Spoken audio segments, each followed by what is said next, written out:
thank you for joining the Michael Page Leadership Interview Series. My name's James. It's James Barrett. I'm the Regional Director of Michael Page's Technology and Transformation business for the UK. On this interview series, we'll be interviewing a range of transformation leaders from different industries and backgrounds with the aim to be able to provide their insight and key learns from 2020 so we can help other leaders and organisations move forward with their plans for 2022.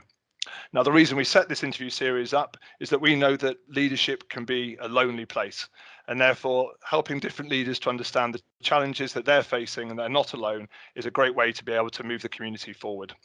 So to that end, without much further ado, I'm joined by Finbarr Joy, a long-time friend of Michael Page. We've worked together for many years in different guises. Finbarr has led organisations across a range of different industries and domains. Finbarr, it'd be great to hear a bit more about yourself. All right, hi, thanks. So yeah, long time, currently senior advisor at Superbet, long time CTO, second half of my career working in a range of corporate settings, gaming, telecommunications, marketing, professional services, such as BT, William Hill and Lebara, amongst others. For the first half of my career, worked purely within the technology sector. So I started out in informatics, information science. I was a member of the founding team at Answer Digital. And right at the start of it all, I was lucky enough to get a couple of years with Netscape as we rolled out the first version of the commercial web in the late 90s, setting the seeds for this whole swirl that surrounds us now. Wow, so you were there at the dawn of the internet, Finbarr. There you go. I'm that old. Yes. You're that old. You've got a lot to answer for. Excellent. Well, thank you for sharing that. So I think the best place to start really is last year. It's 2020. So given your various roles and remits, it would be really interesting to understand, what you've seen and what your key learns were. Sure. I mean, I guess the biggest one is a personal learning, just really in after 25 years in technology, I probably with a lot of others in our industry finally learned to get the work-life balance in track. So, this whole remote working has been profound. It certainly had a profound impact on me. So I was one of those guilty characters, probably spending far too much of my previous life traveling. Most of the roles I've held have always been, global, international organizations, so spending a lot of time meeting different teams. So that's one big learning. It's possible to get that balance in better order. Yeah. And I think the whole year was, almost one big object lesson in change and transformation management. How people reacted to that overwhelming purpose. All organizations have seen breakthroughs in this period, and I think it's through, that big experience of being pulled through a necessary change for the whole community. And I think there's a lot in that in terms of lessons. Yeah, absolutely. And you work across a lot of different kind of organizations. I think from a leadership perspective and how leaders adapted to this enforced change, this rapid digital transformation, what do you think on reflection separated the great from the good in terms of how leaders reacted and dealt with those challenges? I think it was those leaders who have always been more comfortable in managing through outcomes that have managed better through this. So I think, there's a certain style of leadership which is kind of quite prescriptive, quite top down, and, want to be able to see that, it's about the outputs, if you like, the work is about the outputs. And I don't think they've fared quite so well because they can no longer see what people are doing. Yeah. Whereas those leaders who have always been more comfortable with the, giving the team the autonomy to own an outcome. So this is the outcome we're interested in, of being able to respond to this period, and it's probably giving them even better capability. The effect has been to improve productivity. We've seen in so many cases. It's certainly improved innovation, and it's certainly improved, collaboration. So there's been a lot more kind of discretion given to get the priority things done. And it taught us the power of empowerment and enablement. People were forced to make those prioritization calls, whereas in the old world, if you like, we're still trying to juggle too many things. So I think it's been those leaders who've responded in those ways who be more comfortable to drive through outcomes that have seen have seen some of those great changes. And if we're talking about the audience, our potential audience of leaders, of technology leaders, if they have to go and advise their stakeholders, their boards, on how they actually move that progressive way of thinking, being outcome focused, looking at work-life balance? How would you advise them to go and advise their boards to make sure that these positive changes stick and it doesn't just snap back in the next 6 to 12 months? I think it would be, raising that level of situational awareness. As a species, we seem to be almost unable to, calibrate where we are. So it's kind of that head down mentality of just kind of busting through the targets. Well, it's kind of like, hang on a minute, just check what happened through that period. So that happened through a set of incredible circumstances, but these are all entirely within our gift to create as an environment for our teams. So, imagine if most organizations typically had 2 or 3 teams that they had to almost dedicate to getting some things done, whether that be to suddenly enabling the remote working infrastructure that meant everybody could work remotely over what was then a 2 or 3 week period of change. But lots of initiatives like that where there's kind of that point of reflection of, imagine if every team was as productive, was as committed as that, and was as innovative as that. Well, why don't we systematize that way of working? Yeah. So I think it's about forcing that, or at least encouraging that moment of reflection and encouraging that retrospection of, imagine if we applied this across all of our ways of working. I think there's very few boards would be resistant to that, but it's about making that reflection true, that's what we've achieved. Have you given that recognition of what's been achieved? Yeah, no, makes perfect sense. And we're going to see a lot of boards excited around the potential of technology, and we're going to see lots of interesting investments with different levels of return. In regards to getting the decision right on what technology is in the right place for these organizations, cloud is going to get everything signed off, but it's a broad term. It means many different things to different organizations. If we're turning our focus to the audience of potential board members who aren't kind of tech savvy, how would you advise that they assess the plans and proposals of their CIO, their CTO, who's coming to them looking for lots more money to do more exciting things? Sure. Again, that situational awareness is absolutely key. So before even having the CIO CTO conversation, have we resolved what digital means for our organization? And that is a capability that the whole board needs. Given that we have resolved, there's a meaningful impact. For some organizations, it's existential. For others, it's at least an accelerant. Then it's where's our opportunity? So, when you look at the world of technology now, it is astonishing. And when you look at your own business and you look at those changes you want to make, the risk is that you spend an awful lot to get nowhere. You've ended up standing still because of the pace of change. So I think it's better to insist on identifying where's our advantage going to be. And then when we've identified where our advantage is going to be, that then gives us a push, if you like, a signal for what might be the best technologies to exploit that advantage. But it's got to be led by the advantage conversation and the situational awareness of what that business can do. Yeah. So it does have to be a two-handed conversation rather than what direction should we take, what's the best tech. Yeah, makes perfect sense. Thank you. And in regards to new skills coming through to support these new technologies, these new models, this is a topic you and I have discussed at length over many meals previously. What do you think will be whether it's the soft skills or the more technical skills? What do you think that candidates, individuals who are looking to further their technology career, their transformation career, what should they be investing in and developing now to almost to future-proof them for 2022? Sure.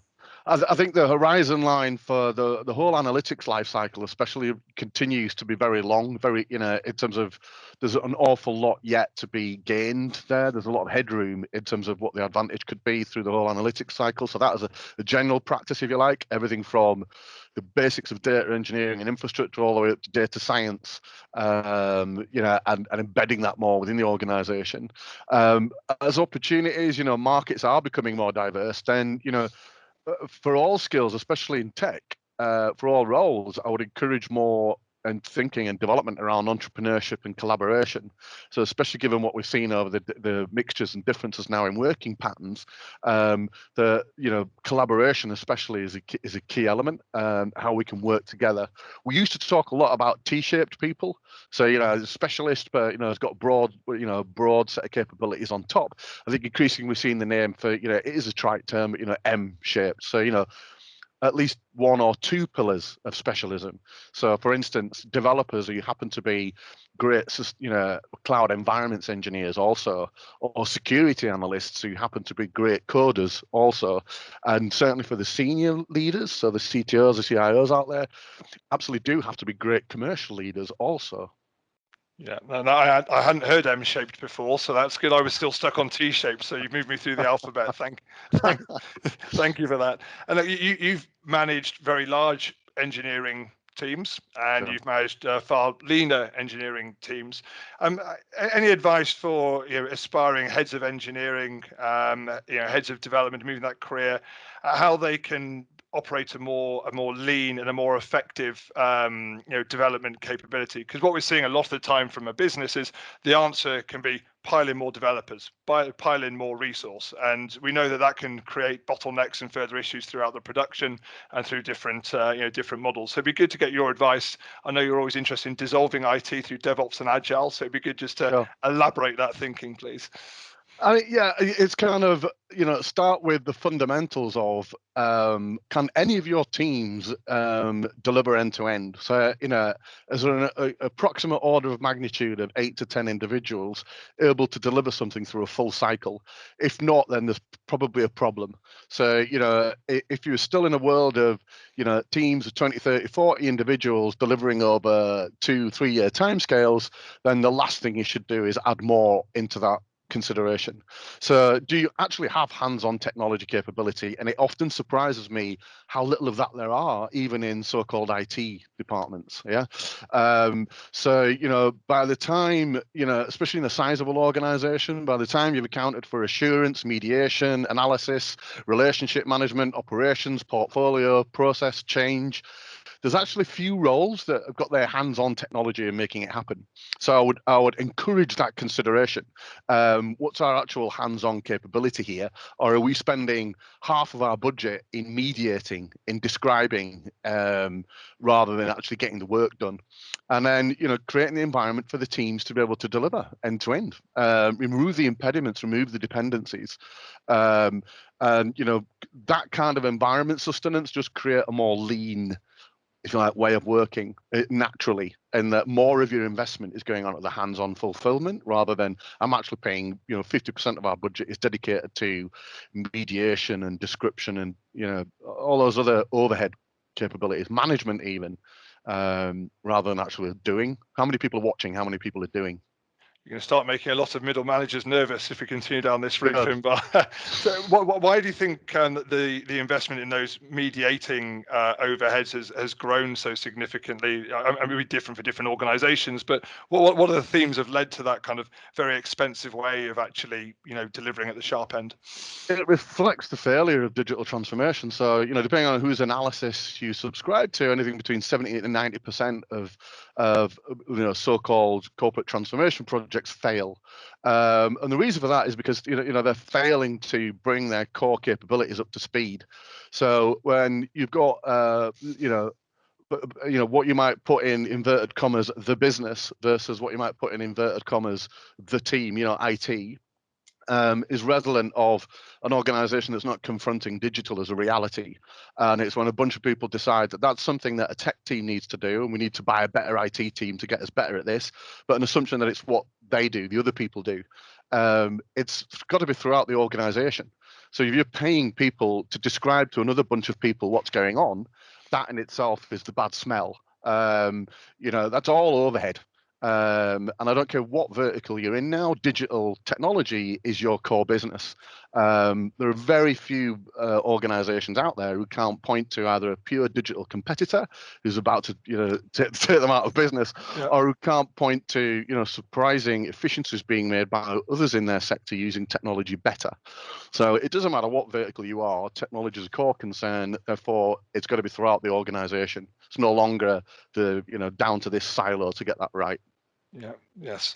Thank you. And I think that leads quite nicely onto one of the questions I've been asking a lot of people recently, and with different answers. But we hear about digital transformation. We've heard about it for 10, 15 years in various kind of guises. And is it time to drop the digital from digital transformation? Is it time to drop the transformation from digital? You know me too well. Absolutely, yeah. Both of those terms are somewhat redundant. And again, if you're still having that conversation, then again, give yourself the benefit of that situational awareness of how much trouble you potentially are in. So, I'm always fascinated by, these conversations that do spike every now and again, where especially the more traditional organizations will typically, cry foul to the government, for instance, to do something about it's unfair, this competition. And we saw that recently with a lot of the traditional retail players complaining about Amazon. And, okay, so we need to, we need to reflect on whether they need to pay more. Their business rates need to be improved. They could pay 6 times more than they are now, 20 times more than you're paying, and they will still be ahead of you. The reason is that they've spent 20 years building that capability, whereas your organization, still considering it, is still looking at a discussion around should the CIO be on the board, for instance. And while you're staggering through those kinds of pedestrian discussions, these organizations are doing nothing but double down. So yeah, it's long gone as a conversation. It's core business now. Reflect on that. But what are these board members going to have to talk about if they haven't got digital transformation? Exactly, yeah. And I often think it's diversion therapy, because the digital. We are going to become more digital. It's a very difficult conversation. It does create a lot of change, and it creates some really, really difficult decisions to be made. And I fear what we see instead is people backing off from those difficult decisions and instead mobilizing large-scale plans, which look very dramatic, but it's innovation theatre. It avoids having to make the difficult call. It is actually a lot easier to fire up a lot more budget for a lot more investment than it is to say maybe we need to replace a whole part of our business, or maybe we need to replace a whole part of our proposition. A far too difficult conversation. So instead we fire up the big programs, or we tell ourselves that we're underway because we've got these major programs underway. Yeah. And I guess it's what horizon people are working to, isn't it? I think as human beings, we focus on our own goals by definition, and therefore, if a three-year transformation program meets our personal goals, then ultimately that gets signed off, and everyone can celebrate that pageantry that we're going to do something exciting. When the reality is, you're just kicking the digital can, if that is a term, down the road. No, it's not easy, is it? I think it comes back to your earlier points around situational awareness. What are we actually looking to achieve? What are the outcomes that we really need to drive to be able to get the business where it needs to? What puzzles and problems are we looking to solve? And if you can't name and define those, then by definition, you're just spending money to turn a very expensive transformation wheel with more luck than judgment as whether you're going to be in a better place at the end of it. Exactly. Yeah. But, people tend to do everything. So, digital becomes a set of things rather than, there's any clear assertion as to why we will be particularly successful in this. And all the proof statements, the strategy statements tend to be things like, improved cross-selling, improved efficiencies, improved innovation. These are things you have to do anyway. You have to do as a business. The fact that you're doing it with digital now is no different. And guess what? They're all the things that if your competitor saw those things, it wouldn't make them particularly worried. What's the why? Where's the advantage that you are going to apply? That means the investment that you do follow through with makes a difference, as opposed to, we've raised the IT budget by 40%. So what? Yeah. And I guess then the next challenge, and this is a difficult one to answer, but I think it's interesting, is if I'm a leader in a legacy focused business, if we can use that term without it sounding too derogatory, and I realize I've got a problem, but I haven't got the budget to go and the perceived necessary budget to go and do a big transformation, then this would be music to my ears, because ultimately I can go and say, look, we just need to be smarter and more effective. I guess it then plays through to, if you can't go out and bring in a big consultancy, you can't just change an operating model overnight. How do you then go and address your lack of digital skills internally without ultimately having to go and hire a huge amount of people. I think that's a Sure. big challenge. I would encourage people to, create headroom. So, there's probably a surprising amount that's in your current budget that is stuff that was long ago commoditized, but you're still paying for it. You still got teams working and maintaining all of that stuff. So, cross-reference what's available now through the cloud, which means you no longer have to do that in your teams. Once all of that is gone, you've probably freed up a significant amount of your resource to do the new stuff. So, the visibility of that is encouraging, and that means, okay, that gives us our first set of activities. We're going to move what we currently do and, pay all those overheads for into the cloud, which means we've now gained this headroom. I don't need additional budget. I just need to be more purposeful about what our current direction is and where our advantage lies. Yeah, absolutely. It comes out again. It comes back to the leader, doesn't it? The leader needs to have the credibility, the equity with the board to be able to say, this is how we augment what we're already doing and do it better. We don't need to cut the business up and start again, because by the time you've done that, you've already lost 12, 24 months to your cloud native, digitally native competition. Exactly. Yeah, exactly. Yeah. And the conversation we're seeing a lot with our legacy, more focused clients is that they have this need to change, and they're looking to move to more of a product-centric model, and often that's for good reasons, but sometimes it does feel like it might be falling into the basket of digital transformation. Just interested on your view of, if moving to a more product-centric approach, even maybe developing to being a platform business, just where you've seen it done well, and any of the risks and opportunities that leaders who might want to embark on that journey should be considering. Sure. So, so I think where we've seen the benefit of product centric is there's so many great stories out there from product centric companies. And of course, you must benchmark. So, especially if they're anywhere within your competitive radar, after the same kind of customers as yourselves, then you must benchmark and consider, okay, would some of that approach work for us? What I'm more hesitant on is whether that necessarily means that per se a product-centric team model is going to be relevant for all contexts, because it isn't. And similarly, not every business is a platform business. It is appealing, but is it genuinely what is available for you in your context? And if it isn't, don't be distracting yourself with it. You can lose a lot of money and time in that. So I think it's more about, isn't the interesting thing that those organizations made those compelling decisions which were about focus. So what's interesting about the product team model is, a product team can deliver end to end under it and has few external dependencies. So, to get to that point, you've got to have made a lot of priority calls. So it's more about the discipline of seeing through those calls about what you're going to enable a team to do and what you're going to expect from that team's outcomes. Raising the product model above the bar, if you like, above the radar, is helpful in terms of focus. So are we about building a great digital product now? It won't be relevant for all organizations, but I guarantee you the consideration of how do we set the team up for success, which led to that successful product team model, that exercise will be highly valuable. So it's more, taking the pattern, taking the benchmark, but seeing where does that bring you when you go through the same process. Not lift and shift. Oh, look, there's a great product team model in company X, because they're successful, we'll do it in our company. Yeah, it does always results in failure. Yeah, it's another case of digital emperor's new clothes. If you do it for the sake of it. Yeah, absolutely. And we've talked a lot about transforming and the need to transform, and that is the new normal, isn't it? Change is inevitable, evolution is optional, I think is one of the quotes. I don't know who said it, but it's always kind of stuck with me. There is a risk that we forget the people at the heart of this, because no change is sustainable if you don't go through mindset change, and that's ultimately the people. But something which is also a significant risk is, are we actually being diverse in our thinking, or being diverse in our approach to talent, how we manage and promote talent, and are we being inclusive in terms of our solutions? So my concern, and we've seen this from various stats externally, is that D&I directors are falling out of organizations when they're under pressure. D&I is falling down the agenda. And in technology, we know historically we've had a huge issue with diversity inclusion, and lots of organizations are making very good strides.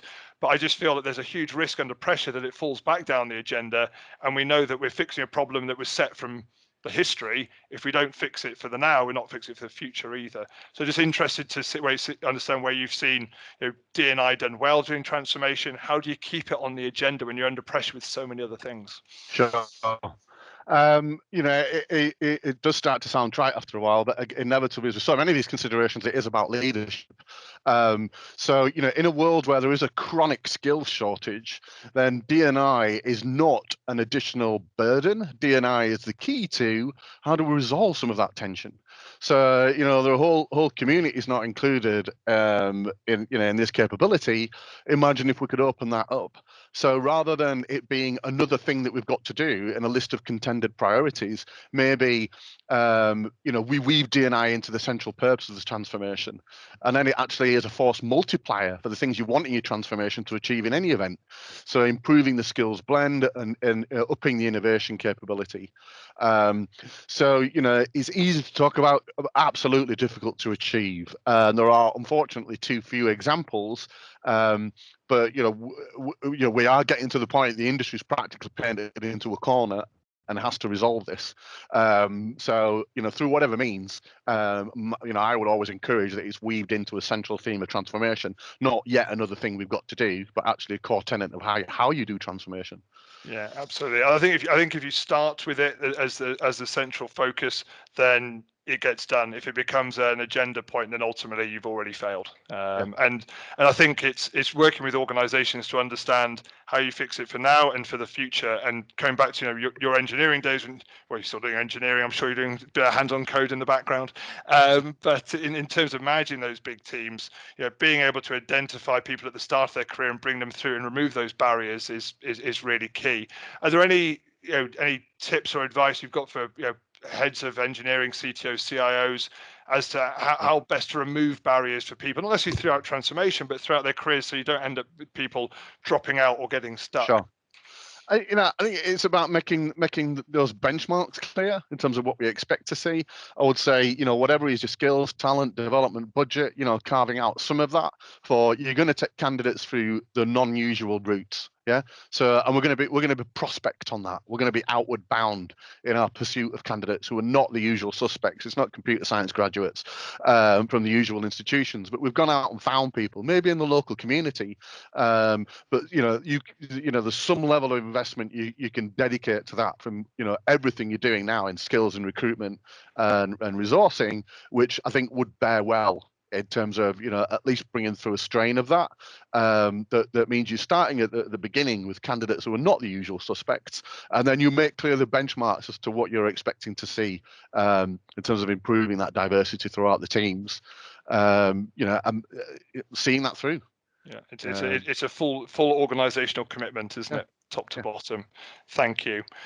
And then a question that I always like to ask my technology leaders, and it gets a range of answers. So interested to hear yours, Finbarr. So CIO versus CTO, what's the difference? What are they to you? I've been both, and I get asked the question a lot. I guess the usual pattern is that the CTO leads the creation of customer-facing technology, the tech you put into the customer's hands, or CIO is usually represented as how you optimize technology internally, integrate the business, company internal matters. I used to get quite enervated by the discussion. More recently, my stance has moved on to the consideration that, with respect, James, this is not pointed at you, but the question is almost a waste of time, especially in the boardroom. Yeah. So the amount of time I've seen boards expend on this, while there's literally herds of elephants rampaging around the room, and since I am one myself, I can use the gag. It is just like two bald men fighting over a comb. We need to frame the conversation better. Have you as a business resolved that technology is a core business concern and therefore merits board level ownership?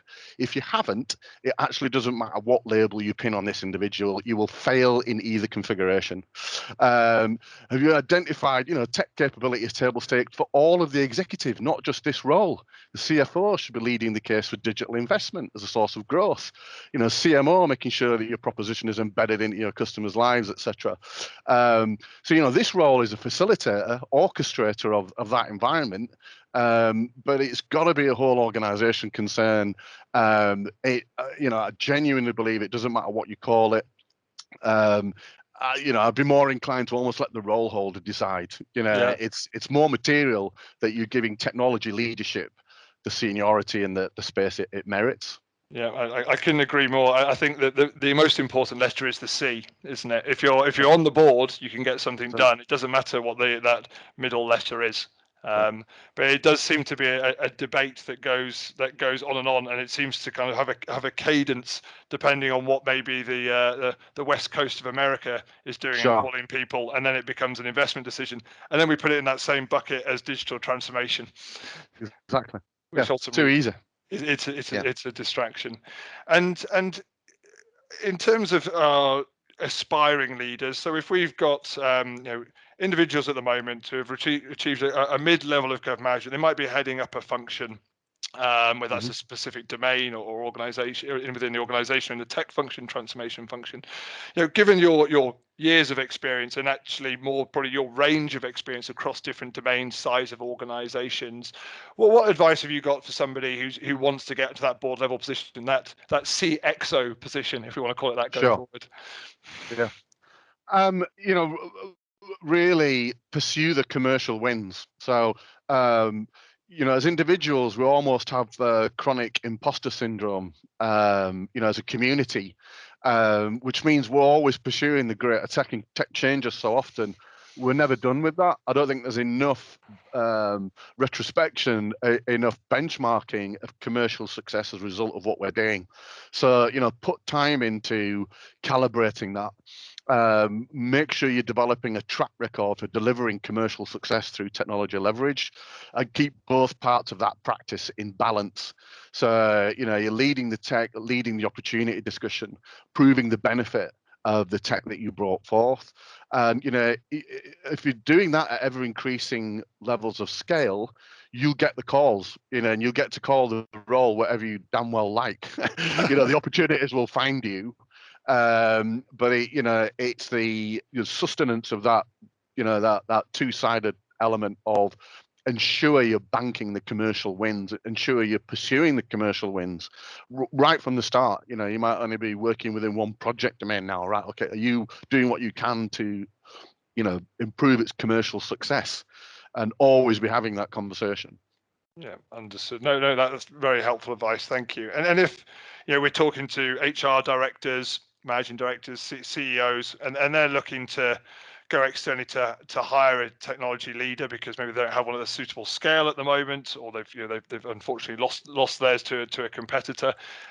Where should they start? This commercial point, I think, is very important. Lots of people can talk about it, whether or not they did it or not to a certain level is then open to the interview kind of questioning.